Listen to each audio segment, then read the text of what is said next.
Muy buenos días, bienvenidos a Canal Agrositio. Vamos a analizar el momento político, el 18F, la mesa de enlace, lo que viene hacia adelante.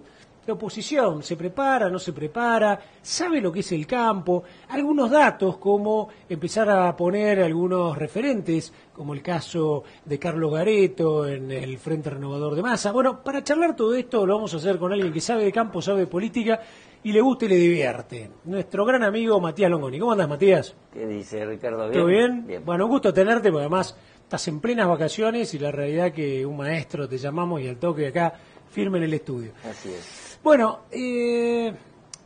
no estamos viviendo, digamos, el post-18F, estamos casi en el durante, a pocas horas, ¿no?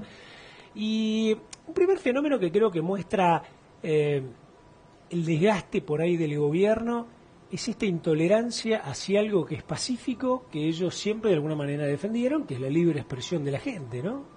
Lo defendieron del pico para afuera, digamos, porque la política de acaparamiento de los medios por parte del kirchnerismo ha sido muy evidente. La construcción de relatos y publicitarios, políticos, la destrucción, la utilización de carpetas, son todas prácticas que le conocemos al kirchnerismo desde siempre, pero han sido más tolerantes así con las expresiones, cuando las expresiones no eran poderosas. Y yo creo que algunos cacerolazos, otrora, y ahora el 18F, son expresiones poderosas, y el gobierno lo sabe porque está permanentemente leyendo encuestas. Y desde el vamos, desde que sucedió lo de Nisman, las encuestas le han dado muy mal. En realidad no deberían darle mal al gobierno, pero el gobierno cree que, y hace un análisis a partir del propio gobierno, pero las encuestas creen que es un muerto político, son muy incrédulas, la gente es incrédula respecto de que la política quiera solucionar y llegar a la verdad, a todo lo contrario. Todo el mundo cree y considera que aquí va a haber un encubrimiento. Todo el mundo sabe además o digamos o sospecha que si no es un asesinato o una muerte inducida por alguien del gobierno, seguro que alguien del Estado lo hizo. O sea que hay sectores del Estado que han estado involucrados en esto, y son sectores del Estado que hace 2, 3 meses, 4 meses eran controlados por el kirchnerismo.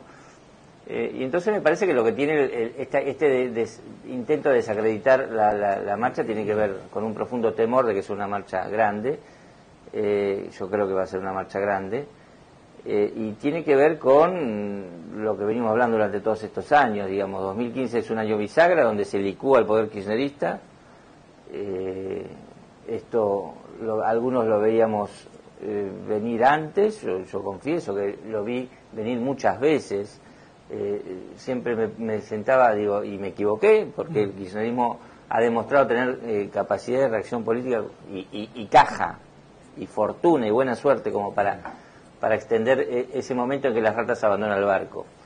Pero me parece que es lo que está sucediendo, y entonces el mandato, y es muy previsible, además como Cristina da una orden y todas las ratas empiezan a corearla, digamos, y ahora la orden fue desacreditar una marcha que debería ser valorada, porque la verdad que ha sido convocada en términos respetuosos, y sin embargo se la intenta desacreditar políticamente. Pero esto tiene que ver con el profundo temor que tiene la presidenta, con que la realidad se le viene encima ahora sí, porque la Constitución manda.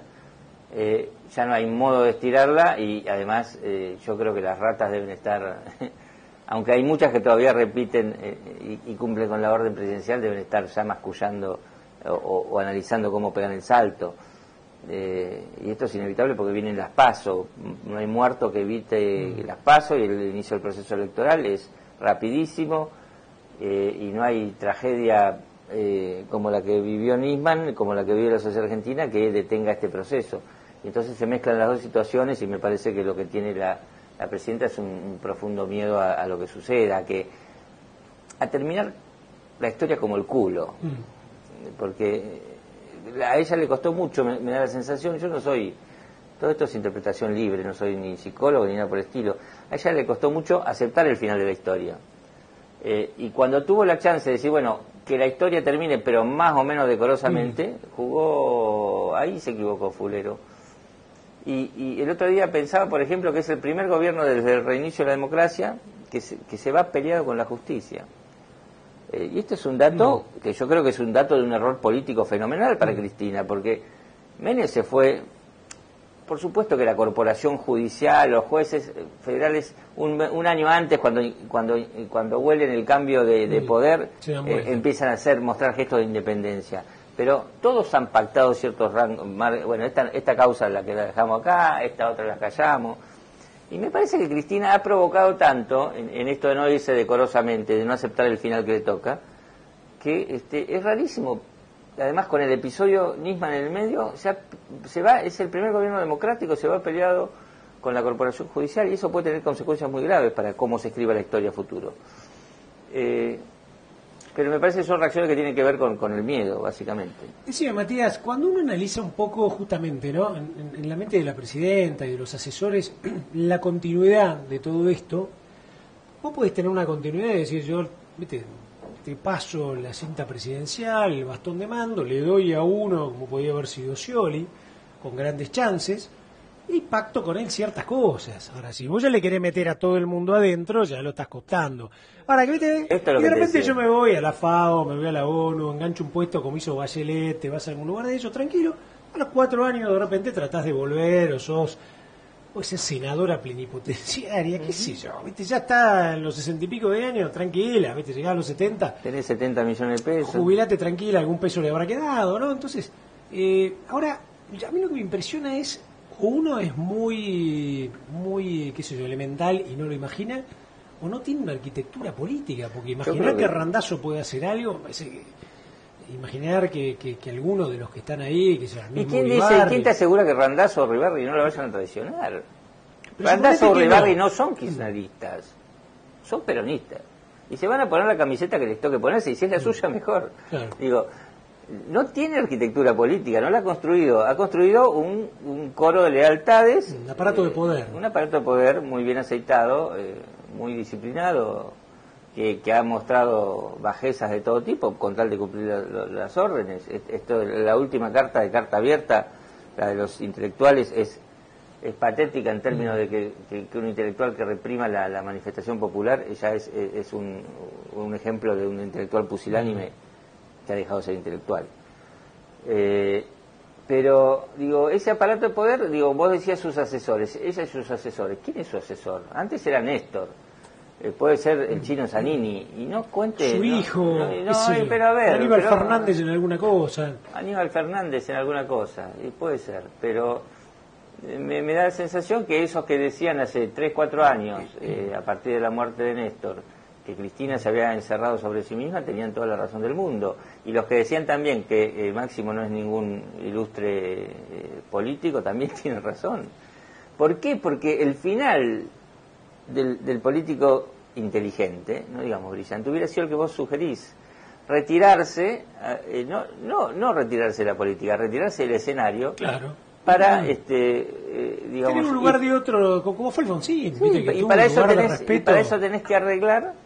Incluso Alfonsín se retiró de mal modo 6 meses antes. Podría haber sido condenado por la historia, sin embargo tuvo la capacidad de retirarse y seguir manejando hilos propios, el respeto de su propio partido, por ejemplo, para volver a negociar incluso el Pacto de Olivos años más tarde. Mirá, la alianza que ganó, la realidad que tipo manejo desde atrás. Y bueno, y para tener un funeral como el que tuvo. Un reconocimiento popular como el que logró a partir de esa decisión, que no es brillante, es inteligente. Bueno, Cristina no ha tomado una decisión inteligente. ¿Por qué? Porque la decisión inteligente implicaba, como vos decís, conciliar, pero una mujer que no ha conciliado cuando tenía el poder, cuando el poder se le fuma, no estuvo capacitada para conciliar tampoco, y esto es lo que sucedió. Porque cuando tuvo el poder, y podía ser magnánima, y podía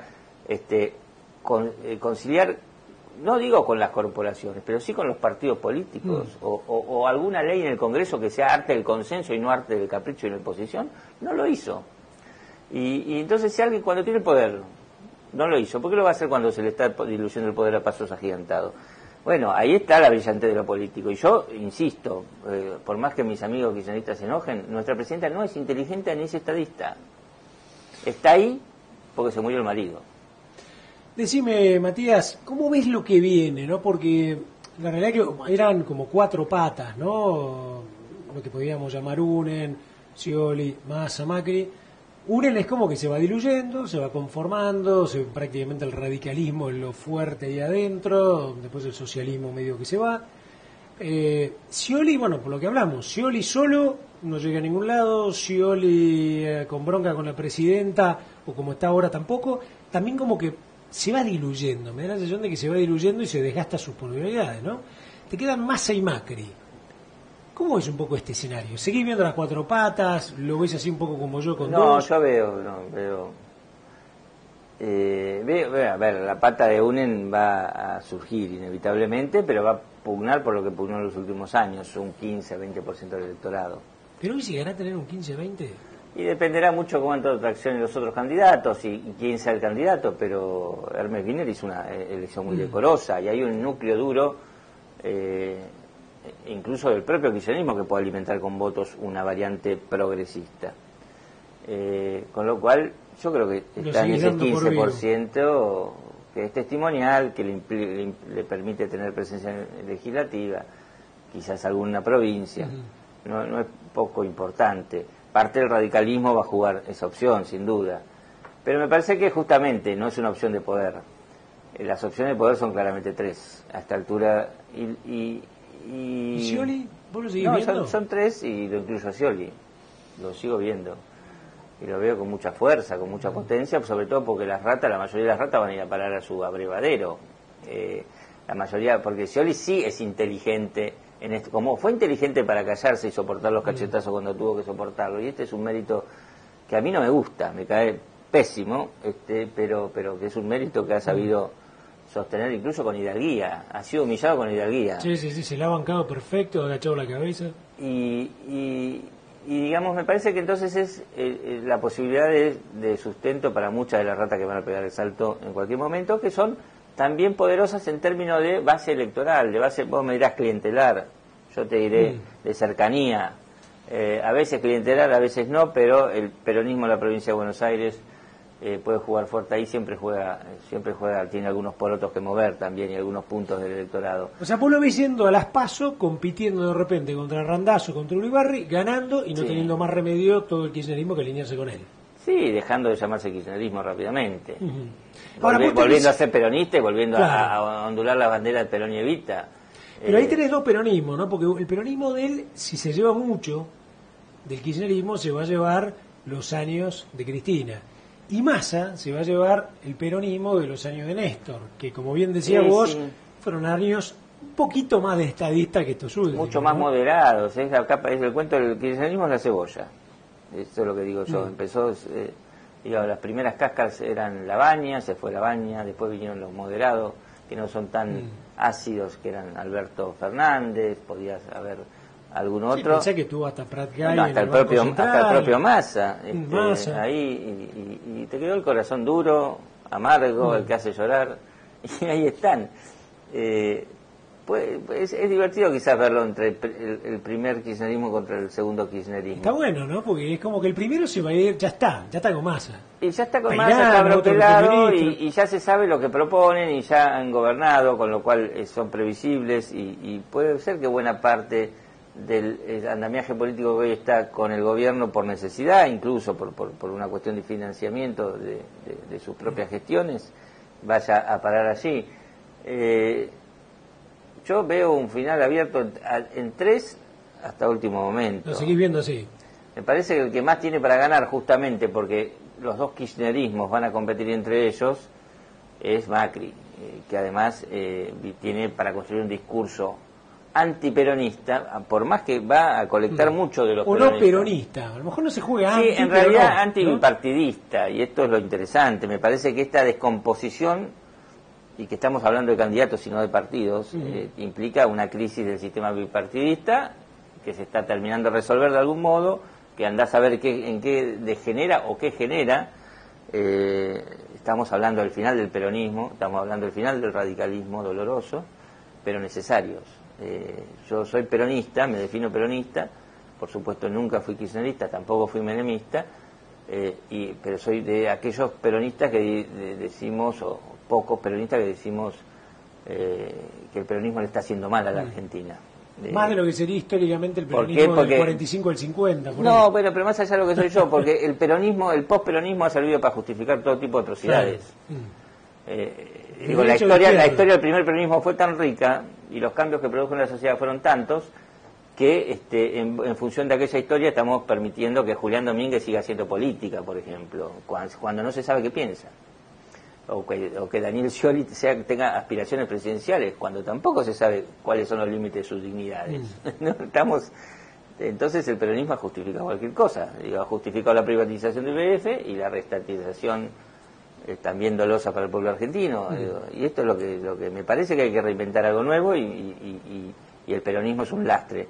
Y Macri tiene esa chance, ese encanto lo tiene, digamos. Ahora, si lo sabe aprovechar y si demuestra que es capaz de construir políticamente de modo diferente al que lo hicieron todos sus antecesores, bienvenido sea, porque va a ser una bocanada de aire fresco. Yo no soy macrista ni mucho menos, y dudo mucho que tenga capacidad de hacerlo. Ahora, de todos modos, siempre digo una cosa: cualquiera de los tres que gane es una bocanada de aire fresco para la Argentina, necesaria. Sí. Porque con cualquiera de los tres se puede volver a reconstruir cierta normalidad. Incluso la normalidad de una sociedad injusta que permita, digamos, a los que queremos pelear contra la injusticia, identificar claramente la injusticia, porque el kirchnerismo ha sido tan corrompedor de las estructuras, de los discursos, y tan corrompedor del progresismo, que te ha puesto como enemigos, como amigos quizás a los que antes eran enemigos, y en las mismas veredas, y digamos, ya ha deformado todas las relaciones. Digo, esto de un gobierno que se peleó con su sector productivo, yo creo que hay que escarbar en mucha literatura mundial para encontrar un caso así, que un gobierno hostigue, digamos, como política de Estado, su principal aportante de divisas durante 6-7 años. Es demencial, pero bueno, esto te permite, digamos, cualquiera de los escenarios políticos, permite, digamos, descomprimir y volver a cierta normalidad. Que las entidades sean recibidas por el ministro de Agricultura, que parece una epopeya, digamos, después de tanto tiempo, va a ser algo normal y va a suceder con cualquiera de los tres, inevitablemente, porque en este sentido sí hay mucho aprendizaje de los tres. Me parece que ninguno repite las dosis de autoritarismo y de berretada, ideológica con que el kirchnerismo contaminó las cosas, sobre todo este segundo kirchnerismo. Te voy a hacer una matriz, ¿no? Las cuatro patas políticas que veíamos ahora, los cuatro frentes. Y te voy a poner la elección del campo en esos cuatro frentes, ¿no? Y ahí aparecen como dos líneas. O sea, te pongo las cuatro patas de la mesa de enlace y las cuatro opciones electorales. Y las cuatro patas de la mesa de enlace me daría la sensación como que ya optaron. Carlos Gareto con Inegro, Eduardo Bussi, Federación Agraria, Frente Renovador. No sabemos directamente Sociedad Rural Argentina y CRA, tal vez no lo declaren, sí, pero da más la sensación que sería más para Macri. Vinculado al macrismo. ¿No? Es como que hay dos opciones que la dejaron y dos que serían las que funcionarían. Y te faltó la conducción actual de Federación Agraria tirando centros con el kirchnerismo, también como variante. Sí, ¿no? Esa es otra pregunta que te voy a hacer después, que es ¿hasta cuándo va a durar ese romance? Sería muy triste que la Federación Agraria, que la mesa de enlace, sería muy triste que la mesa de enlace pierda identidad justo cuando le llega el momento de cobrar, y hablo cobrar en el buen sentido, sí. Cobrar con política pública, la política pública que tanto reclamó durante estos años, cuando cobrar que implica que los políticos se sientan a discutir la cuestión agropecuaria, del modelo agropecuario, sería muy triste que pierda esa identidad en función de este tiroteo electoral previo a un cambio de aire.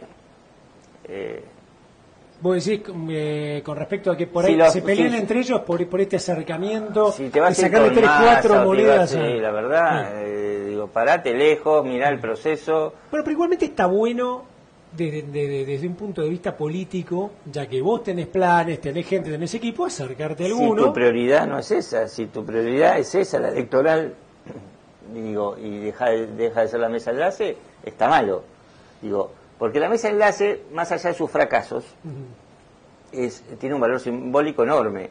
Y su unidad tiene un valor simbólico enorme, en tanto que obliga a los gobiernos y a estos candidatos, sea Macri, sea Massa, sea Wiener, a asumir compromisos públicos con el sector agropecuario, que deben ser cumplidos.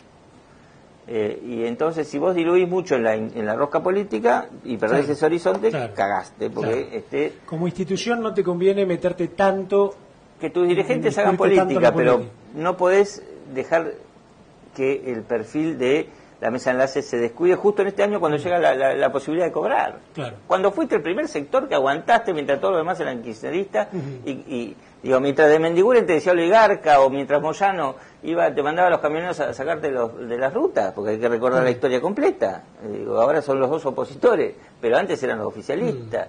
Digo, mientras todo eso sucedía, vos aguantaste, y aguantaste con una coherencia que te costó un montón de daño al sector y a la propia dirigencia gremial. Pero ahora que te llega la hora de la vuelta de página, no entiendo por qué vas a resignar y meterte en la misma roja que criticabas antes. Bueno, igualmente estas dos, tanto Gareto como Eduardo Bussi, tienen muy buena experiencia por haber estado ahí y ya están afuera, con lo cual, Está en términos perfecto. políticos está perfecto. Digo, pero que nada te condicione electoralmente, que nada electoral condicione esto, me parece. Hay que aprovechar este año para dar un debate y sí volver a revisar los libretos que vos escribiste durante todos estos tiempos en el exilio, digamos, en Siberia.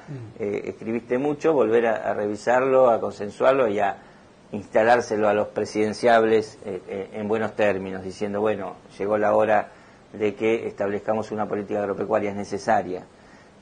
Me parece en este sentido, me anticipo a tu próxima pregunta, que el movimiento de Federación Agraria de Omar Príncipe, por más que lo comprendo, porque comprendo que un dirigente gremial, sobre todo quien representa a los más humildes de cierto sector, le va a dar respuesta a sus representados, me parece lógico, pero me parece tonto incluso en términos, una jugada torpe este acercamiento, primero porque no recibió nada a cambio, y segundo porque justamente permite o diluye la posibilidad de que el escrito que hoy el sector agropecuario debe presentar al próximo presidenciable incluya los reclamos que ya habían sido aceptados por el resto de las entidades, que eran la segmentación de políticas para pequeños productores. O sea, cualquier ruido acá implica que Federación Agraria sale incluso de ese libreto. Digo, y esto es una tontería, porque justamente tu enemigo para conseguir políticas segmentadas o políticas progresistas en materia agropecuaria no era históricamente el político de turno. Tu enemigo era la sociedad rural argentina. Pero si tenés a Chevere diciendo en su discurso que quiere una agricultura con agricultores, que quiere políticas segmentadas, no desaproveches la posibilidad de conciliar con él un documento que le llegue potente y unificado a cualquiera de los tres presidenciables, 3 o 4 presidenciables que hay. Y entonces me parece que esto es ganancia de pan para hoy y hambre para mañana para la Federación Agraria. Me parece tristísimo la movida en términos estratégicos. Entiendo que responde a las necesidades, a los apuros, a los apremios, que hay muchos productores que sin el Banco Nación se van al tacho. Puedo comprender todo eso, pero me parece que estratégicamente lo que tiene que hacer Federación Agraria es justamente quedarse en la mesa de enlace para discutir lo que logró, convencer a los grandes, supuestamente a los grandes del sector, de que acepten políticas diferenciales. ¿Qué votará el campo? ¿Qué te imaginas? Porque desde ese famoso paradigma que el campo le había votado a Cristina, a nosotros que hemos estado acá y sabemos que de repente es el campo empleado, no necesariamente es el dueño de campo, o vos tenés un campo real y tenés un campo empleado, Claro. Estamos nosotros también si queremos hacerla. Nosotros somos parte de la comunidad agropecuaria. Somos parte de todo eso. ¿Habrá aprendido el que la votó? ¿Qué opciones buscará? ¿Se repartirá entre todo lo que hay? Me parece que el voto del productor, del propietario de campo va a ser mucho para Macri, básicamente porque está cansado de tener esta sensación que trabaja para alimentar un sistema parasitario que además no devuelve el aporte del sector en servicios. Sí, se vio este año caminos rurales. Por ejemplo. Y me parece que mucho va a estar, sobre todo por ese hastío con el peronismo. Me parece que hay mucho antiperonismo que no es ilegítimo, que tiene bases profundas. Yo trato de entenderlo y realmente lo comprendo. A veces son 50 años de peronismo y los caminos rurales son los que planteó el viejo Perón, digamos, que capaz, o las escuelas siguen siendo las mismas, no modificó nada. Pero me parece que la comunidad agropecuaria, que es ese viejo mito de campo votó por Cristina, yo creo que hay 200.000 unidades de explotaciones agropecuarias en este país, 100.000 en la zona pampeana, son votos que no definen nada, son por supuesto aportes importantes para el macrismo seguramente en comunidades del interior, pero el voto del pueblo, el que vive del campo y capaz que no lo sabe o que no lo intuye directamente o que incluso le tiene bronca al productor porque lo ve pasar con su 4x4, ese voto va a estar bastante peleado entre Sciol y Massa, porque se siente más identificado con ese discurso. Entonces yo no sabría decirte a quién vota el campo. Pero está bien el análisis, en Santa Fe te diría que va a estar más vinculado con quien le soluciona sus problemas, que es el socialismo, y por ahora es el socialismo. Me parece que en ese sentido, digamos, el voto del campo, el del productor neto, va a ser profundamente macrista. De hecho, vos me has mostrado un montón de encuestas acá has hecho que surge eso. Pero es diferente eso al de la comunidad rural, que vive del campo, pero que todavía no compra el discurso de que todos somos el campo, porque la verdad que a veces, porque el productor también es culpable de eso, cuando gana guita se calla la boca y cuando pierde pide que lloran todos, y eso tampoco es un juego que a la gente le guste mucho. Entonces las comunidades rurales van a votar más fragmentado. Te hago la última, y esta tiene que ver también con el momento político que viene, tiene que ver con tu historia personal y tiene que ver con lo que hacemos, ¿no? Que es comunicar dentro de lo que es este gran sector, ¿no? Y uno podría decir que cuando vino la 125, ¿no? El periodismo, los comunicadores agropecuarios, yo que estuve muy cerca tuyo, de Carlitos en Capa, pasó a ser, ¿no? Algo realmente importante. La gente nos miraba, nos admiraba, Capa tenía, vos te acordás, era muy fortalecido, hemos hecho con vos, me acuerdo la primera entrevista online. Hemos sentado acá a ministro de Agricultura a responder preguntas. ¿Viste? Y la gente, y venían todos y todo el mundo. Había un rol que el comunicador agropecuario tenía muy importante. Después cuando eso se fue licuando y al campo le fueron pegando mucho, creo que fuimos más o menos de la mano de la mesa de enlace, a lo mejor por hacer un paralelismo, ¿no? ¿Cómo ves lo que viene por delante en este año y el año que venga, a mi entender, el despegue, ¿no? Cuando vayamos a las 120, a las 140 millones, cuando volvamos a exportar 800.000 unidades de carne. ¿Cómo ves eso? ¿Te lo imaginas? A partir del periodismo. Sí, a partir del rol nuestro, ¿no? A ver, me parece que inevitablemente la Argentina va hacia, mejor dicho, no es que va a arrancar, viene retrasada. Todos los países de la región arrancaron una dinámica productiva. Posiblemente en 2 años alcance los 5 que perdió por ahí. Sí, entonces este producto comercial de destrabar algunas cosas, digamos, alguno le puso, creo que no sé qué grupo, los nudos del agro, no sé quién era, pero me parece bien el concepto. Esto te va a permitir entrar en una cadena en la que se ve en toda la región, que por ahora tiene sustento internacional, a pesar de la corrección bajista de algunos precios. Me parece que inevitablemente va a suceder, que va a dinamizar ciertas economías agropecuarias, incluso el periodismo agropecuario, que podrá volver después de varios años que no solo tienen que ver con la caída de la política, sino también con la restricción del negocio. Porque cuando un negocio está lleno de nudos, los primeros que se ajustan, los sectores con vista corta, como el agropecuario, es la comunicación, la propaganda, y en esto el sector ha tenido vista muy corta siempre, digamos. Al extremo que me parece que uno de los grandes fracasos es esto del Fondo Federal Agropecuario, que se intentó hacer después del conflicto agropecuario y nunca funcionó. Y no funcionó porque hay una visión muy egoísta, muy de corto plazo, no hay fondos públicos de los productores haciendo, digamos, política de comunicación, y esta es una cosa que va a haber que remediar. A mí me parece que las entidades en ese sentido, en la carta, en la agenda de temas que le pongan al gobierno, más allá de hablar de retenciones, y más importante que las retenciones, es incluir algún punto copiado de la legislación brasileña o de la legislación chilena que hable de el fondeo del gremialismo agropecuario. Mirá, el tema que digo, comprometer al próximo gobierno a decir que el 0,2% de la facturación bruta del sector vaya a una confederación de entidades, que sea democrática, que sea representativa, y que por supuesto que tenga control, y que pueda ejercer y desarrollar política agropecuaria. Eso me parece sustancial, porque voluntario este sector no va a poner un mango. Bueno, de la mano de ese tipo de decisiones me parece, y de la mano del crecimiento inevitable del extravanudo, me parece que el periodismo agropecuario, digo, por más que ha retrocedido en la agenda y vuelve a la cotidiana de pelear espacios por informaciones que antes se publicaban solas, porque cuando la crisis del campo, digamos, nosotros pasamos a la crisis del campo, lo que pasa ahora con los que cubren el caso Nisman, son noticias por sí solas. Pero volvimos a la normalidad de pelear los espacios, de tener que ser más originales, más creativos, más serios, más creíbles.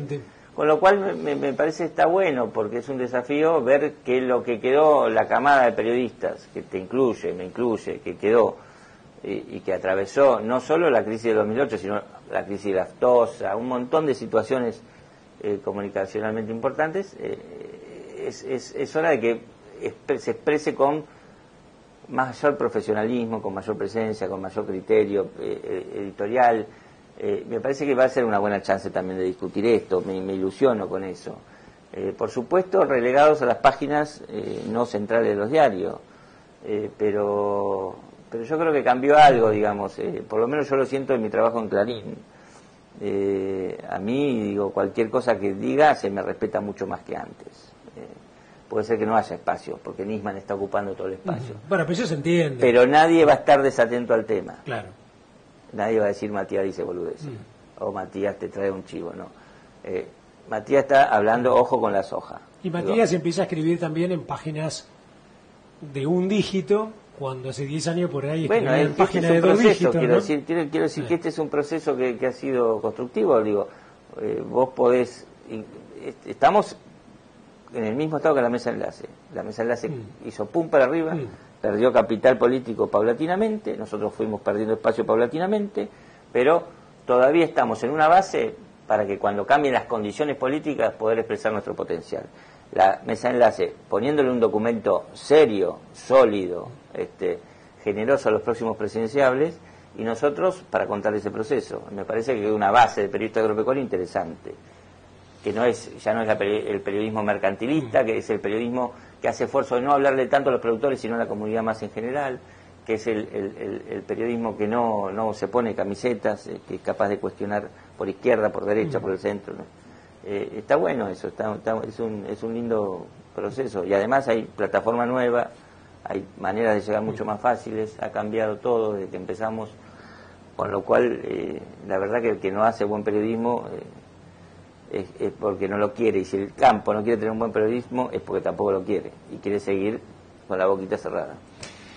Matías Longoni, se lo dije al principio, un tipazo, lo llamamos, vino al toque, a mí siempre me apasiona, ¿no? Lo hago casi como si estuviera en una charla de bar, ¿no? Digo casi porque a lo mejor en una charla de bar, no sé, a lo mejor diríamos exactamente lo mismo, pero quizás aprendo... un poco más de malas palabras. Por ahí un poco más de malas palabras, no nos cuidaríamos tanto, pero la realidad aprendo un montón con él, me encanta, es como si fuera un frontón de ideas para ver lo que viene para adelante, compartiéndolo con usted. El 18F que nos deja, qué pasa con el gobierno, qué pasa con Cristina, su arquitectura política, Scioli, las 4 patas de lo que puede ser la oposición, la mesa de enlace, el alinearse con la política, el pensar hacia adelante, la comunicación, barrimos casi todo. La verdad que sí, me sorprende. Gracias, Matías, un gusto tenerte acá, ¿eh? Buen año. Con usted nos seguimos viendo en Canal Agrositio.